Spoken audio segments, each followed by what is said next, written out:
Yeah, I'm excited. So I wanted to confirm, can I refer to you as Stone or Jocelyn? Stone. Stone, got you, got you, got you. All right, hi everyone. Welcome back to season 4 of Black.Queer.Alive. I'm Mimi Tempest, and I'm here with Stone. Hi, Stone. Hi. I really love your pink wig. What motivated you to wear that? Thank you.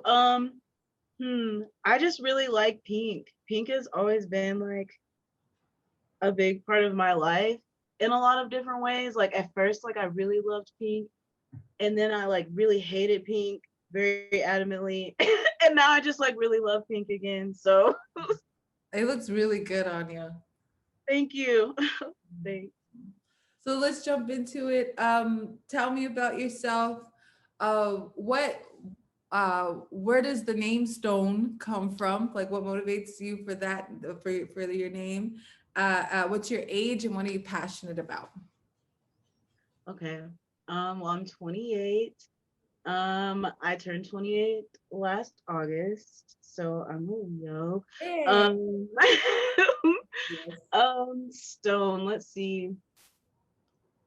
It just kind of like I just randomly had a thought one day. I was like, I just want my name to be different now, and Stone just like popped up, and like I've always like gone rock hunting as like a child, and like I've always collected rocks and like stones and crystals and stuff, and I definitely wanted it to be like not a typical name, like not a name, like so I don't know. It just like was the one that stuck in my mind the longest. I think it's so unique. I don't think I've ever met someone named Stone, so that's cool. Thanks. Thank you. What are you, Let's see. yeah, what are you passionate about? Yeah, what am I passionate about? I'm passionate about helping people, I would say. Like I really love, I don't know, making other people smile and making other people happy. I'm really passionate about art too, mostly visual art, but really all forms of art. Yeah, I'm passionate about the earth too. Yeah. um, I'm learning more and more about it every day, and I just like want to protect it, and I just wish more people wanted to protect it. Hmm. Yeah, I Mm, think there's well, as a result of like capitalism and everything, there's a detachment from realizing like our impact on the earth, and we think it's for us instead of that the earth is for us instead of us being like a continuum or a connection of or expression of the earth. And I think it's very interesting that a lot of people miss that, like yeah. that point. Hmm. Yeah. And even when they like do recognize it for a moment, I feel like nobody wants to do anything about it. Like with that thought, like Yeah. it does take a lot of work, but definitely worth it for the exact reason that you said. Like we are literally a part of this, like, made out of the exact same stuff. Are there any like initiatives or groups that you are part of that we should know about? Sadly, I'm not. Okay. I want to be so bad. I want to be somebody who can like be a part of groups easily, but I have a lot of social anxiety to be honest, and like I get triggered very easily by like other people, and I don't know, every time I've tried to be in a group, I just end up getting my feelings really hurt Mm. somehow, or like feeling like what I thought it was it just wasn't, sadly, and I don't know. Yeah. That's okay. Yeah. Sorry. Yes. I always feel like pressured to be positive, but like not everything is I, positive. I just want to clarify there's no right or wrong to any of these answers or just responses. I'm looking for every variation. So if it's negative, positive, if it's like harsh, or I just want the truth. I'm looking for like a level of authenticity that we don't normally get to see. Um, Okay. yeah, so please bring your full self. Okay. Cool. What are your pronouns? My pronouns are they, them. hmm I saw What about in your yours? response that you identify as, I don't know if identify is the right word, but as trans and non-binary. Mhm. Um, but you also said you don't know exactly what that means. And I was like, so tell me more about what that process is like for you, or that experience is like. Um, hmm. Well, I guess when hmm, I did not even, I grew up very like religious and like I went to a Christian school from like sixth grade until I graduated. I like didn't even know that trans people existed until like I went to college, and I just was like pretty sheltered, you could say, just like not aware about a lot of things, and then I figured out that I was a part of this community that I didn't even know about my entire life, which is just like a really weird feeling. Most definitely. And so I guess maybe that's why I said I didn't really know what it meant. Also because I feel like a lot of terms are like made by white people. Well, And so I just would be really interested to see like what words or like what things like black people would come up with to call what I'm experiencing. Like, and I should do more research honestly about that because I'm sure that it exists and I just like haven't found it yet. But but also you have the capacity to create that for yourself too. yeah. Yeah, Mm-hmm. I think that's powerful. I I like the I don't know. To me, that's like one of the most beautiful spaces to kind of operate from, because it gives Mm-hmm. space, one, to look back, like you said, and research more about what you're experiencing. But yeah, but like it's a blank slate to be like, I don't know, and I could create. It's like it's a space of like power and opportunity that I Mm-hmm. so beautiful. So Yeah. I'm I agree. excited to see, if it happens. But I'm excited to see how that evolution starts for you, like where that goes for you through time. That's dope. Me too. Yeah. Me too. I feel weird because I'm like 28 and I feel like I should have been doing this a long time ago, but I just like didn't know and I didn't like have the access. So I tried not to beat myself up and be like, I have time, it's okay. I feel you. I feel you for sure. Mhm. If you feel comfortable, how do you sexually identify? This is another one that I'm just like not sure about, but like I started off thinking that I was like bisexual and then I found out about trans people and then I was like and then I started liking a trans person and then I was like, okay, well maybe I'm and then I found out what pansexual was and I was like, maybe I'm pansexual. And then I started researching more about like the origins of those two words and then I'm like, well maybe I'm bisexual. I don't even know what all of these things are. I just like anybody. Yeah. Whoever I love is who I love basically. Like I'm definitely queer though, for sure. Yeah. Okay. Okay. Where do you find home? Hmm. I find home, I would say, where I feel. I was trying to like answer this question last night, and it was really difficult because I've like moved around quite a bit when growing up with my mom, and then I like went to school in Michigan. Um,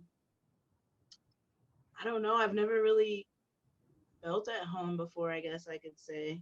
So I don't really know. I feel like I've always just like been in a sketchy situation, Mhm. and for some reason I feel like home is not sketchy. It doesn't like seem sketchy to me, and so I don't know. I guess I've never really felt home. I guess what people would normally feel home is, I guess. Okay, I love that answer. If you could imagine what home is like for you, what would that like look like, feel like? What would that experience be? Oh my goodness.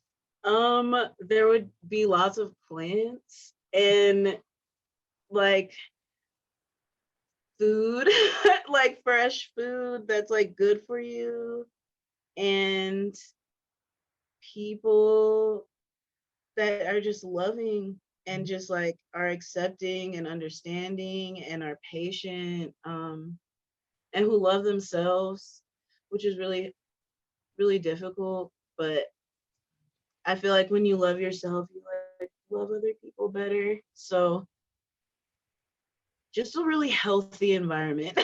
Yeah, yeah, hmm yeah, I love that. I think it, at on an essential level, it's like what we're all craving for.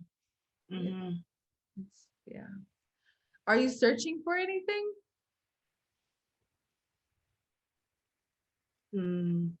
I feel like I'm searching for happiness and love and the truth.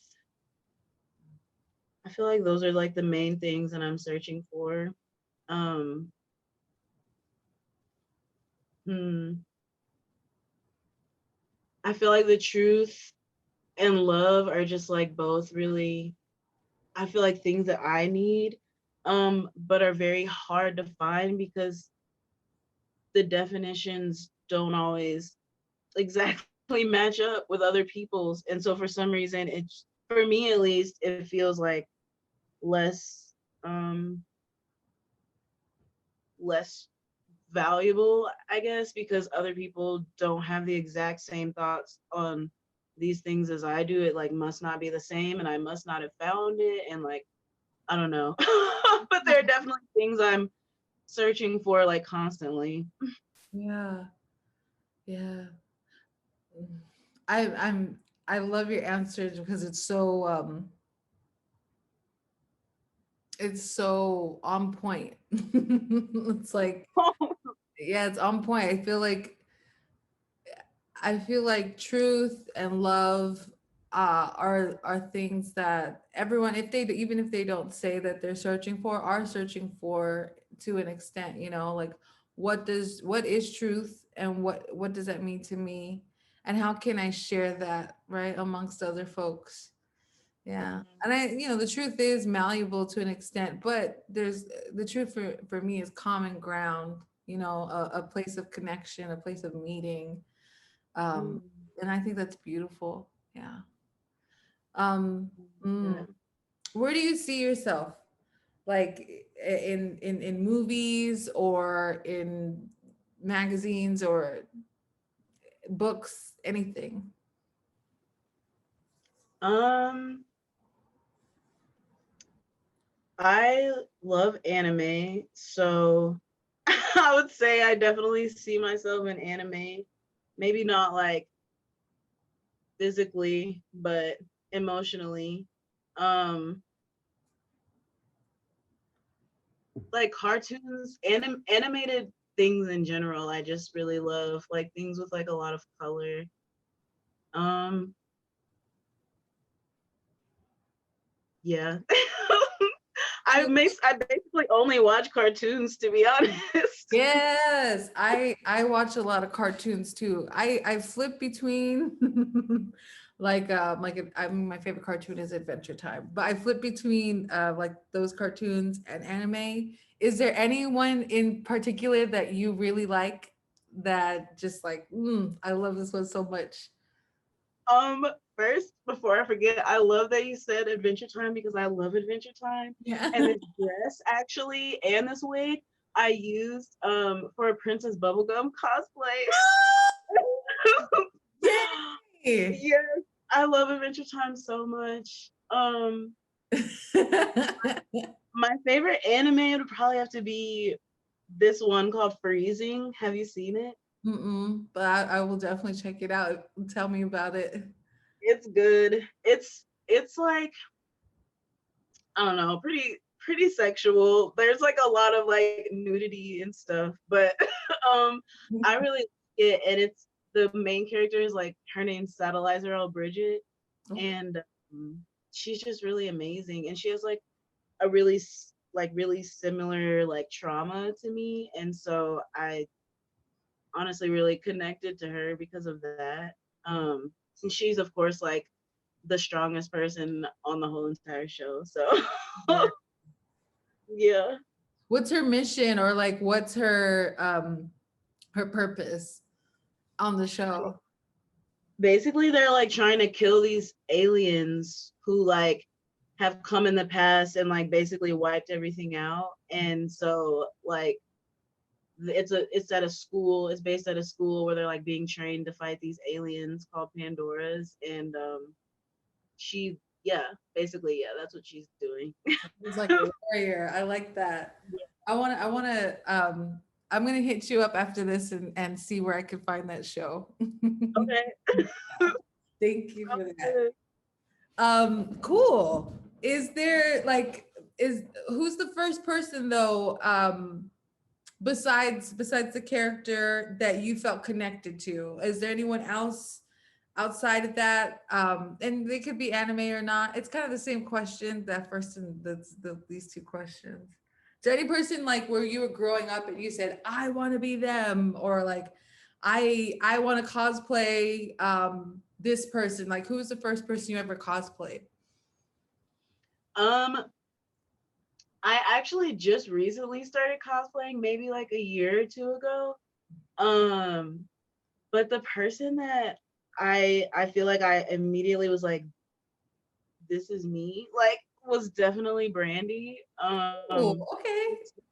Like in Moesha, like when I was like growing up, like I definitely wore braids most of the time, and like back to back braids, like, and I had never seen anybody like famous like wear braids as much as she did, and it just like it made me feel like yes, somebody else like is doing this and is looking like so, and she has like a very, I feel like, youthful face, and I feel like I also have a pretty youthful face. Like people never like have people have always like guessed that I'm younger than what I am. And she's like almond shaped eyes, and like I also have like, I was just like, oh my god. And I love Moesha, like her Yes.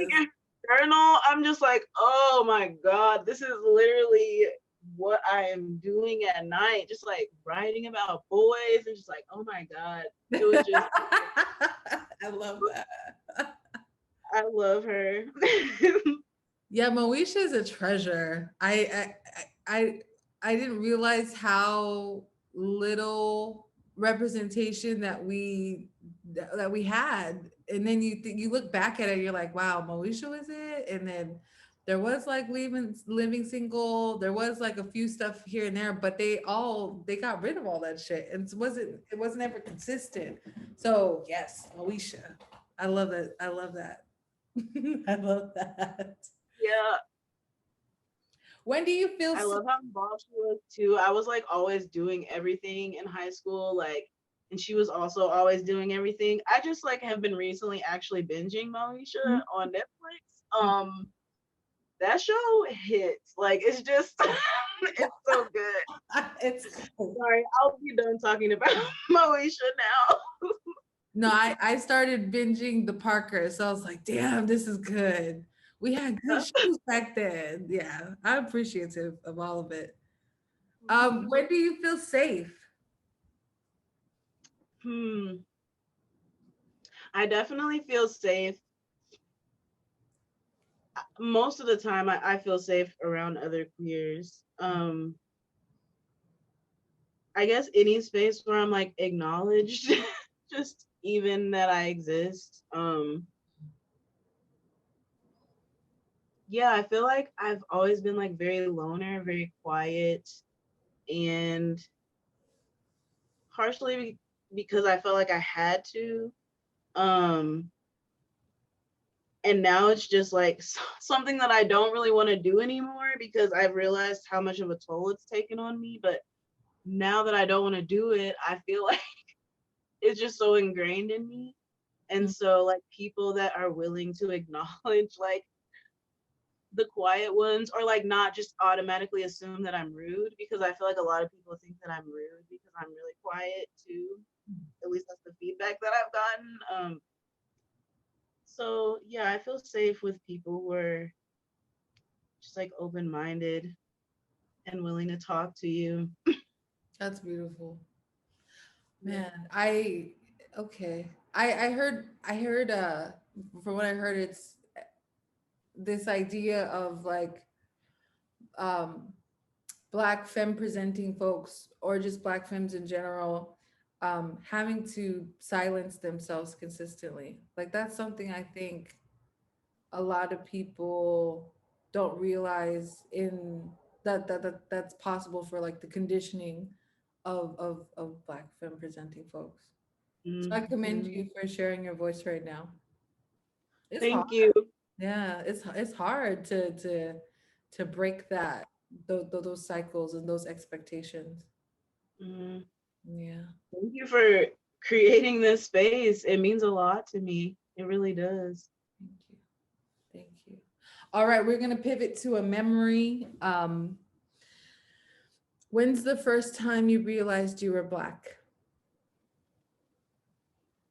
Um,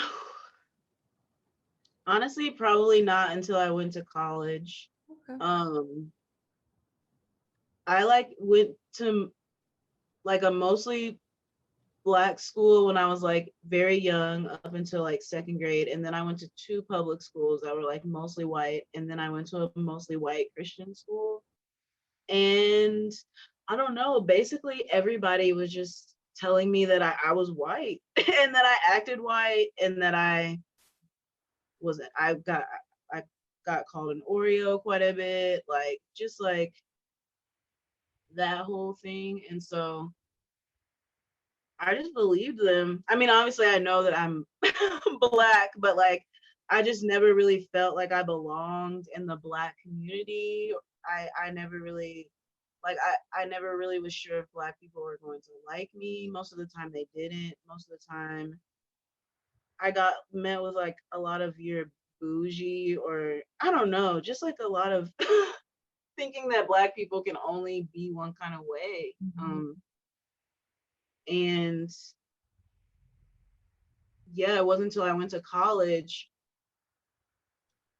Also, I feel like I need to point out also that my mom and my grandma, who I was raised by, like weren't really talking to me about like race issues either. Like I literally had no idea. And I obviously wasn't learning it at school really. So Wow. I just like was so just I just like didn't know anything. And then I went to college and like very quickly learned everything. I very quickly learned like what being black meant, how people saw me. I was like so nervous because I was like a Mac scholar, which at my school basically was like all the black people got this scholarship, and so we were all like placed in the same dorm room.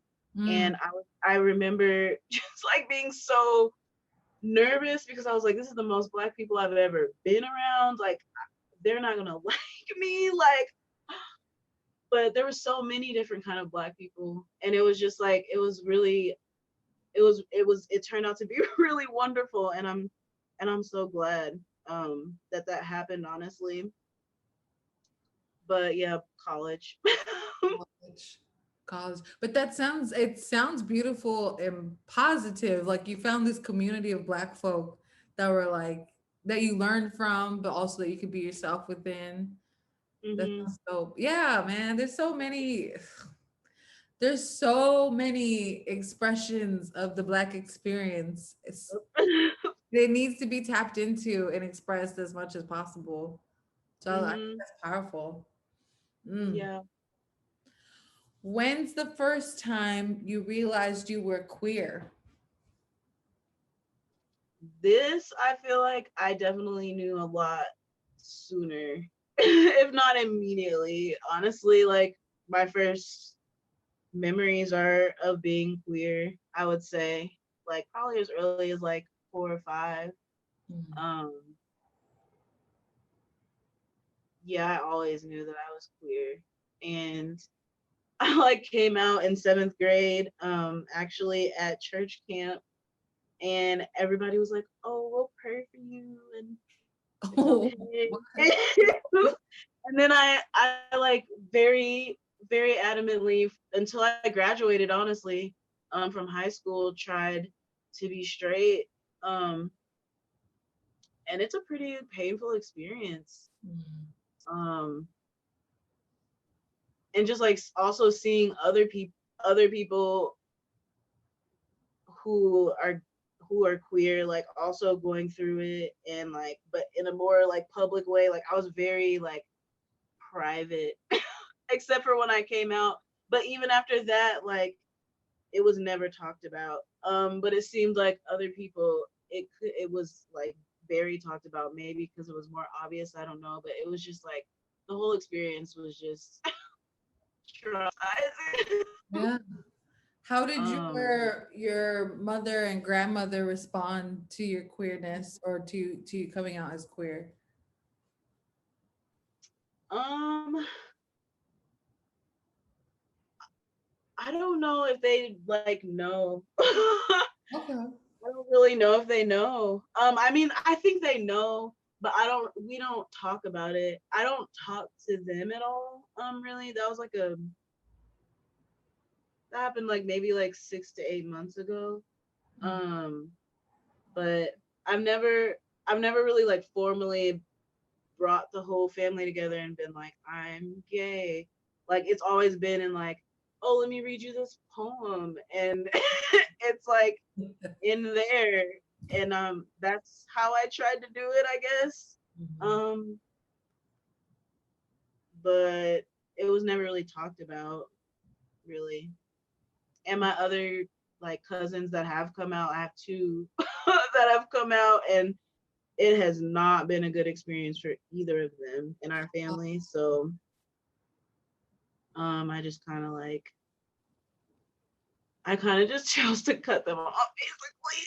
I don't Wow. know if that was the best choice, but that's Yeah, really all I could do. yeah, I was gonna ask what your relationship with them was, but wow, so you just like you just cut them off. You just Basically, yeah. Not all because of like me, because of being queer, but just like realizing that that most of the people in your family are narcissists, mm, essentially, yeah. and just needing to like get away for a minute or possibly forever. I don't really know, but it's what has to be right now for my healing, at least. I find like when I share my experience with my family with other like Black people, I get a lot of like, well, that's how we were all raised. And Mhm. I just I just don't want it to be that way anymore. Like because it doesn't have to be. And I definitely think that it stems from slavery, Yeah, and definitely. that really that's I just wish that there was a way that we could like get out of it, you know?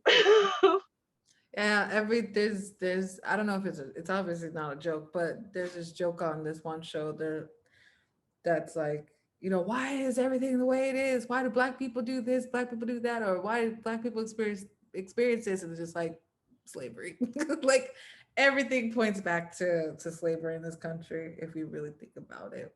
But man, I hope I don't know. I usually have no judgment in these things. I listen to folks' stories, but I respect you for taking the time at healing. But I mean, your cousins could be a space of reflection, maybe, or solace as you transition. I'm just, as a possibility. I don't know. I don't know. But I'm just throwing that out there.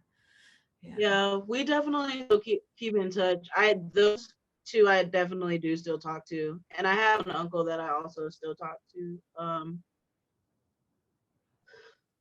It's just like it definitely seems like being queer is definitely the thing that like really makes them like cut people off. It seems like my family, like Mhm. the things that they have said to my cousins are just like, why? How can you how can you say that you have like loved God your whole life and this is what God represents to you and like this is the way that you're behaving? Mhm. Like homophobia is literally the devil, like but most Christians that I've come across are homophobic, like, Mhm. and it's just really, I I've don't know. Yeah, I've always contended. No, I agree. I've always contended with uh o- or yeah, with the Black community's participation in the church. I'm not against it.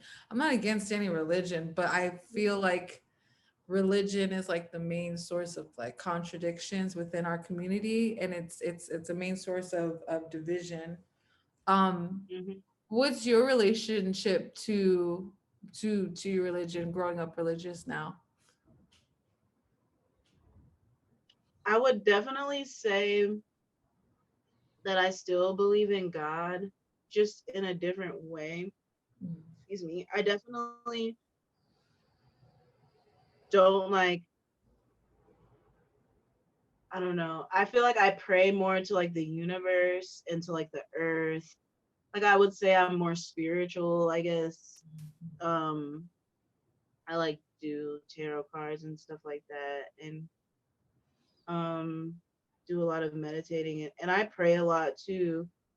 I still feel like I I like the practicing aspect of religion. I still do, just like in a different way and not nearly as like toxic. I feel like, Yeah, yeah, most definitely. That's and beautiful. it's I feel like it's more so alone. Like the sense of community, I guess, like is not really there anymore. Like seeing the same people all the time and stuff like that. I don't really like it's just I don't really get that social aspect of religion anymore, I guess, either. But I like being alone. It's okay. Yeah. If you can talk to your 12-year-old self, what would you tell them? Hmm. 12 was like pretty intense, I would say. Like, I hope that this is okay to say. Trigger warning. I mean, I've said a lot of triggering things. I think I'm sorry. But around that time was like maybe the first it was the first time that I like tried to commit suicide and it was just like a really intense time and my mom did not respond to it well. And now that I'm an adult looking back and now knowing my biological father like passed away from suicide and I'm now that I'm an adult, I realize that maybe that's why she responded the way she did. Maybe she was like having a trauma response, probably. Nonetheless, though, it caused a lot of trauma for me as well. And like, I don't know. I guess I would tell myself.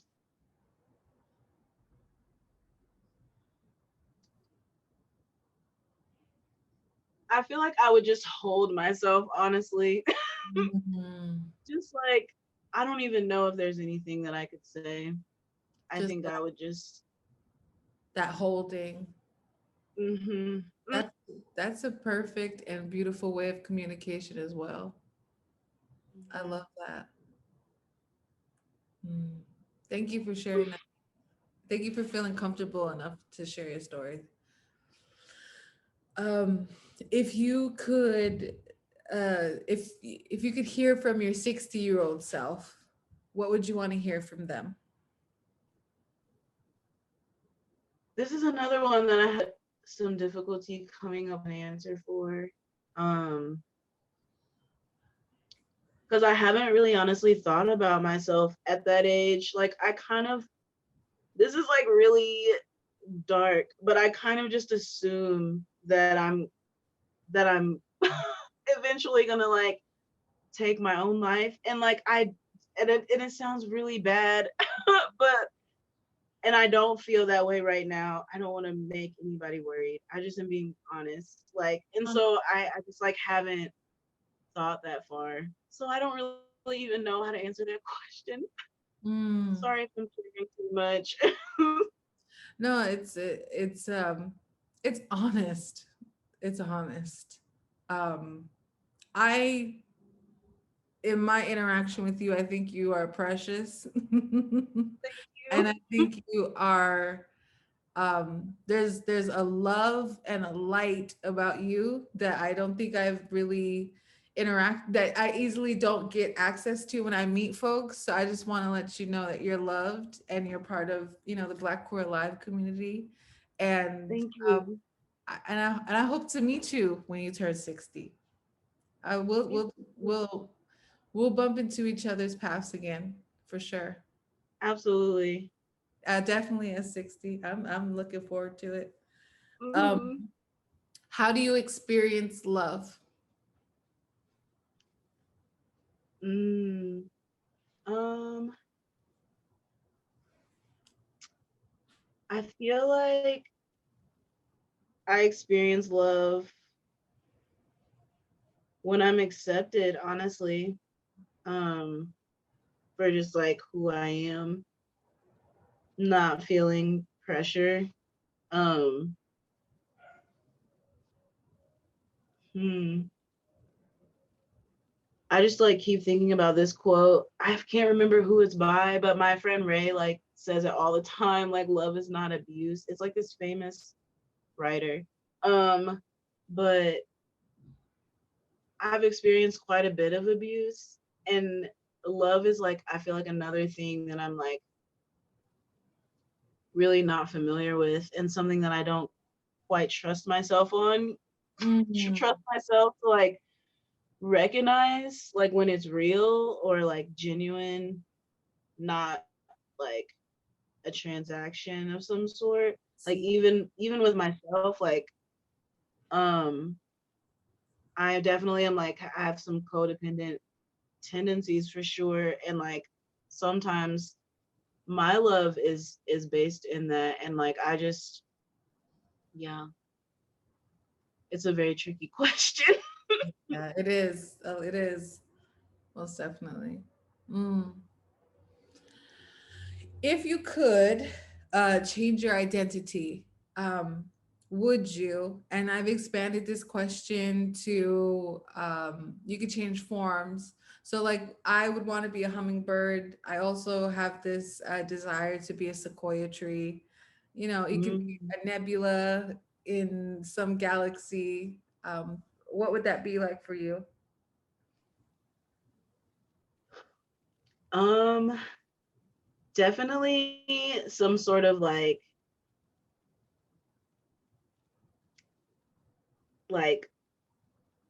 gargoyle.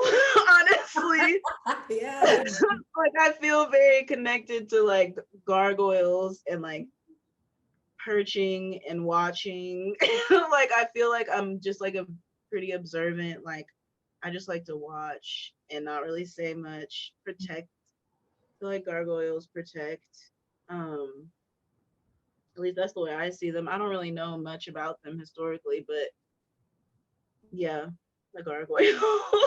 I Or like like the answer. a dragon of some sort, like something very like beautiful and like lots of like curls and colors. The opposite. One of those two. I love that. Those are unique answers, very unique. Mm, thank you. This is my last question. Okay. Is there anything else in this moment that you want to express that I may not have touched upon? Um, wow.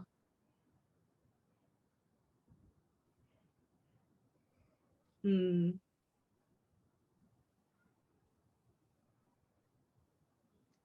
I guess I just want people to know that they're not alone. And I know I struggle with that feeling a lot. I feel like I'm alone, even though I know I'm not alone. Um, but I just like want to reassure other people that they're not alone, and like, hit me up on Instagram because I'm always willing to talk about being depressed. Like anything, like I feel like people don't want to talk about like our like not as positive feelings or like traumas or anything like that. And I feel like talking about it is what's gonna help us get through it. And so like I'm always willing to talk about it. Hit I me I up. yeah, I was talking to my friend the other day, and I think I've said this in a few of the interviews. I'm not interested in the politically correct answers. I'm interested in the expressions and the experiences that we don't get to hear about every day, because we are, to be Black and queer, it's just so many expressions of that.